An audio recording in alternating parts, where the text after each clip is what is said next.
d'attiser la curiosité intellectuelle d'éminents érudits, universitaires, chercheurs, théologiens, d'horizons divers et de toute obédience religieuse confondue.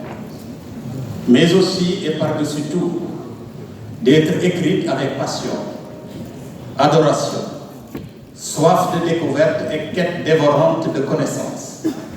C'est par ailleurs une histoire qui fait l'objet d'expositions en tout genre, dont la dernière en date, qui a réveillé en nous d'immenses émotions, une histoire pleine d'enseignements, visitée, revisitée, déclamée, et qui pour autant n'a pas encore dévoilé toute l'étendue de l'apport inestimable qu'elle peut procurer au Sénégal, à l'Afrique, voire à l'humanité tout entière.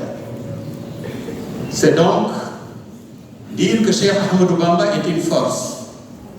Oui, Cheikh Ahmadou Bamba est une force, mais une force intelligente, féconde, créatrice sans aucun doute, mais une force spirituelle, adossée à la sagesse de celui qui pense sa vie et vit sa pensée, pour emprunter au philosophe Sponville. Il est rentré dans l'histoire par la grande porte, celle qui s'ouvre d'elle-même lorsque s'opère la rencontre lumineuse d'un grand esprit.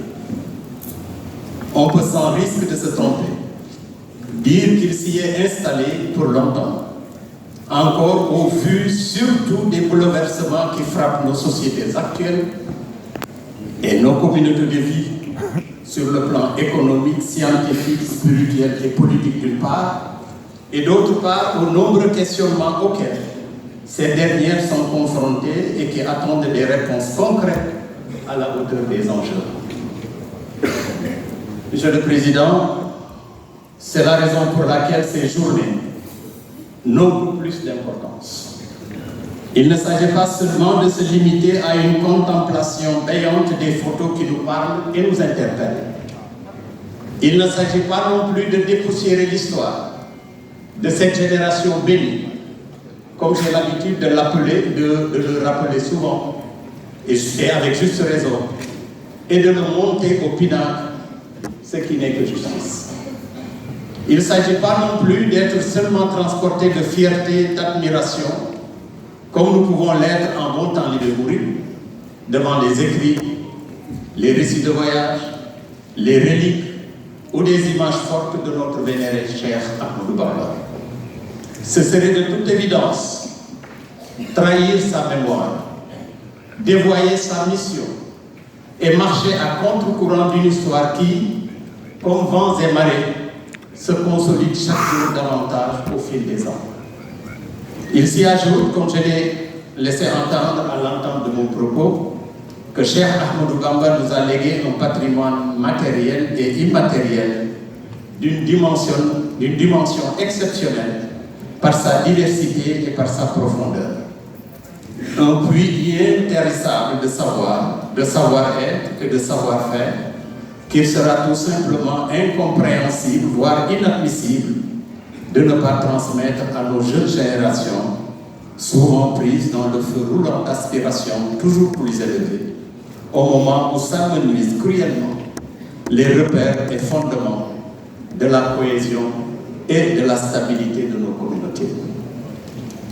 Or, donc, ce qui renforce la mémoire collective et donne un supplément d'âme à notre ambition commune de repousser nos errements coupables et travailler à la construction d'un avenir meilleur réside justement dans notre capacité de garder à la fois notre mémoire fertile et intacte, ainsi que la force de notre identité à travers la préservation de notre patrimoine. Celui qui ne sait pas d'où il vient ne peut savoir où il va, car il ne sait pas où il est. En ce sens, le passé est la rampe de lancement vers l'avenir.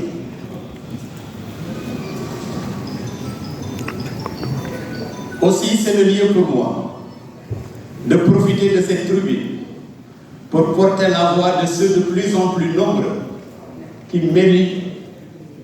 milite pour l'introduction dans le cursus scolaire des enseignements du chef.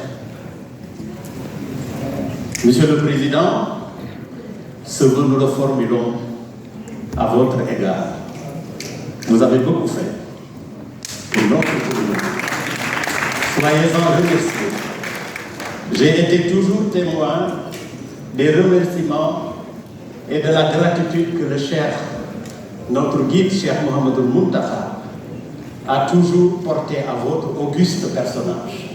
Il m'a souvent envoyé auprès de vous pour vous transmettre ses remerciements et ses félicitations pour tout ce que vous avez fait pour Cheikh Ahmadou Bamba. Mais nous vous demandons qu'il est temps d'introduire les enseignements de Cheikh Ahmadou Bamba dans le cursus.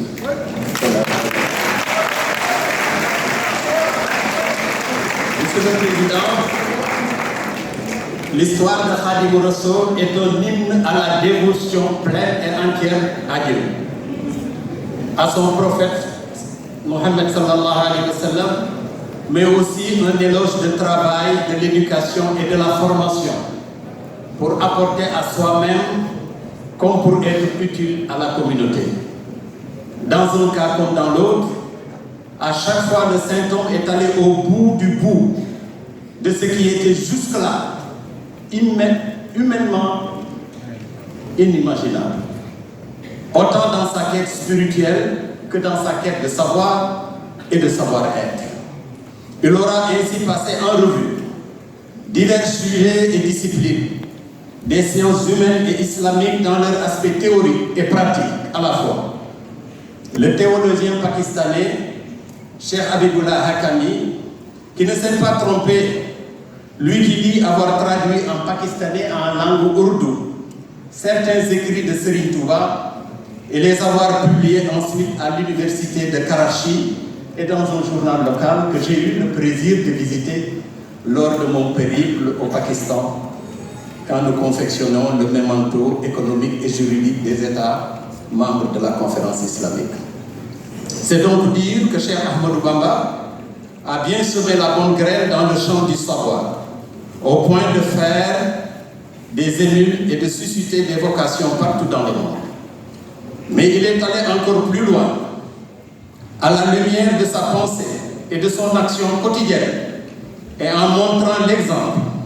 Il a beaucoup contribué à forger des hommes et des femmes dont les compétences et les comportements constituent leur trait marquant de la Mouridia que l'on apprécie et respecte partout à travers le monde.